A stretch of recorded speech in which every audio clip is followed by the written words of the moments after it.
Welcome back, everyone, to CJTV and another exciting episode because we're going to talk about a few new things today. This morning, I was introduced to the Peter principle. Well, of course, in this podcast, we know Christ is CEO. It's always wise, I think, to become familiar with some new principles and concepts that'll help us. You know what the Peter principle is all about, right? If you don't, here's what the Peter principle is. It was actually developed by a man by the name of Lawrence J. Peter. And the concept states this simply: that people tend to, in a hierarchy, rise to a level of respective incompetence. Based on their success, maybe in a previous job, employees are promoted until they reach a level at which they are no longer competent, as skills in one job do not necessarily translate to skills in another job. That takes us to what I believe is one of the best rules to put to memory. It's the rule of 100. Are you familiar with the rule of 100?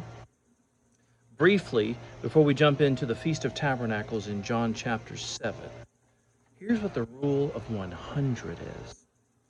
The rule of 100 states that it equals to 100 hours in a year, which tabulates to 18 minutes per day. And if you focus on a discipline, a refined discipline, whether it be anything from podcasting to piano to playing the violin, to whatever goal or discipline you are interested in pursuing, if you will just focus for 18 minutes a day, that will consist in the equivalent of 1 year, adding up to 100 hours in a given discipline per years of focused effort. Do you know what that will do for you? That will make you better than 95% of the world in that given discipline, whether it be karate, whether it be origami, whether it be violin or piano or what have you, whatever discipline. Pick a sport, pick a discipline, pick something that you love. And with consistent effort, the amount of success that you will reach in 1 year will be better than 95% of the world. Consider that. Think about that. Let's dive in and explore John chapter 7. This is going to take us into a story of Jesus, and you're going to see where he's opposed by his family. You're going to see where he's opposed at the temple. You're going to see where he's opposed by religious rulers. And of course, he's opposed by accusers. John chapter 7. After this, Jesus traveled around Galilee. He wanted to stay out of Judea, where the Jewish leaders were plotting his death. But soon it was time for the Jewish festival of shelters. And Jesus' brothers said to him, "Leave here and go to Judea, where your followers can see your miracles." And they were jesting Jesus, you can see. "You can't become famous," they say, "if you hide like this. If you can do wonderful things, show yourself to the world." For even his brothers didn't believe in him. Jesus replied, "Now is not the right time for me to go, but you can go anytime. The world can't hate you, but it does hate me, because I accuse it of doing evil. You go on. I'm not going to this festival, because my time has not yet come." After these things, Jesus remained in Galilee. But after his brothers left for the festival, Jesus also went, though secretly, staying out of public view. The Jewish leaders tried to find him at the festival and kept asking if anyone had seen him.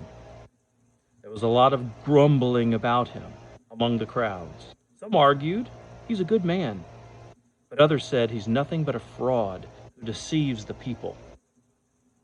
But no one had the courage to speak favorably about him in public, for they were afraid of getting in trouble with the Jewish leaders. Then, midway through the festival, Jesus went up to the temple and began to teach. The people were surprised when they heard him. How does he know so much when he hasn't been trained?" they asked. So Jesus told them, "My message is not my own. It comes from God who sent me. Anyone who wants to do the will of God will know whether my teaching is from God or is merely my own. Those who speak for themselves want glory only for themselves, but a person who seeks to honor the one who sent him speaks truth, not lies. Moses gave you the law, but none of you obeys it. In fact, you are trying to kill me." The crowd replied, "You are demon-possessed. Who's trying to kill you?"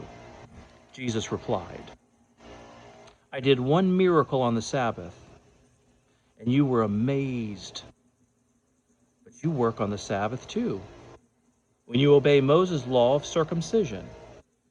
Actually, this tradition of circumcision began with the patriarchs, long before the law of Moses. For if the correct time for circumcising your son falls on the Sabbath, you go ahead and do it, so as not to break the law of Moses. So why should you be angry with me for healing a man on the Sabbath? Look beneath the surface so you can judge correctly. Some of the people who lived in Jerusalem started to ask each other, "Isn't this the man they are trying to kill? But here he is speaking in public, and they say nothing of him. Could our leaders possibly believe that he is the Messiah? But how could he be? For we know where this man comes from. When the Messiah comes, he will simply appear. No one will know where he comes from." And while Jesus was teaching in the temple, he called out, "Yes, you know me, and you know where I come from. But I'm not here on my own. The one who sent me is true, and you don't know him. But I know him because I come from him, and he sent me to you." And then the leaders tried to arrest him, but no one laid a hand on him because his time had not yet come.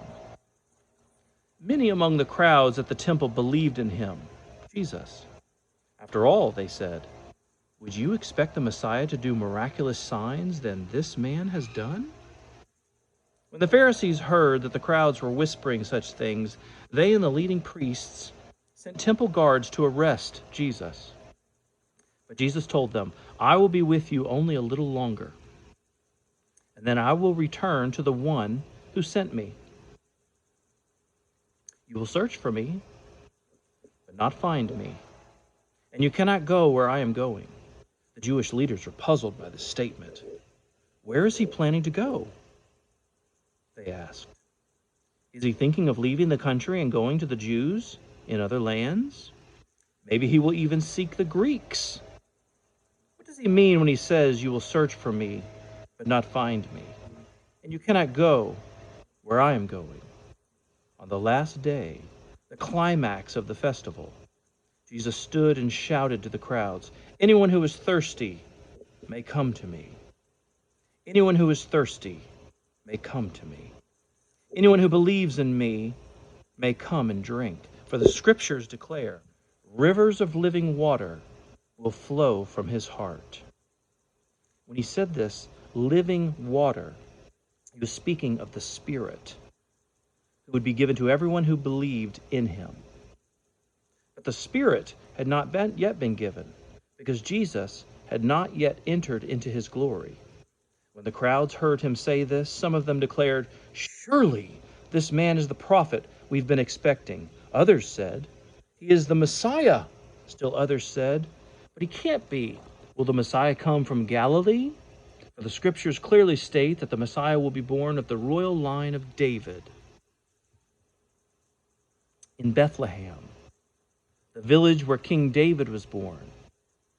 So the crowd was divided about him. Some even wanted him arrested, but no one laid a hand on him.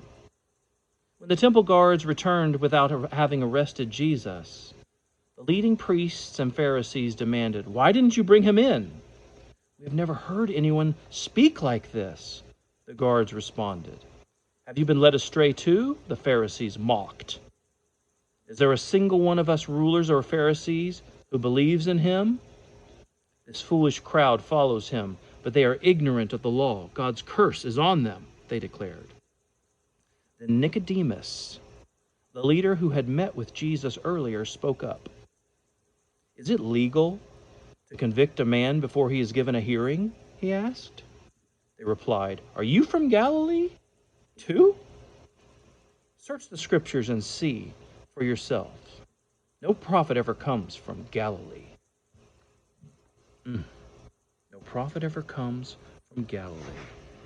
I think we also read in the scriptures, no prophet is accepted in his own hometown. This is another exciting episode of CJTV. I'm your host and messenger, GB. We'll see you next time.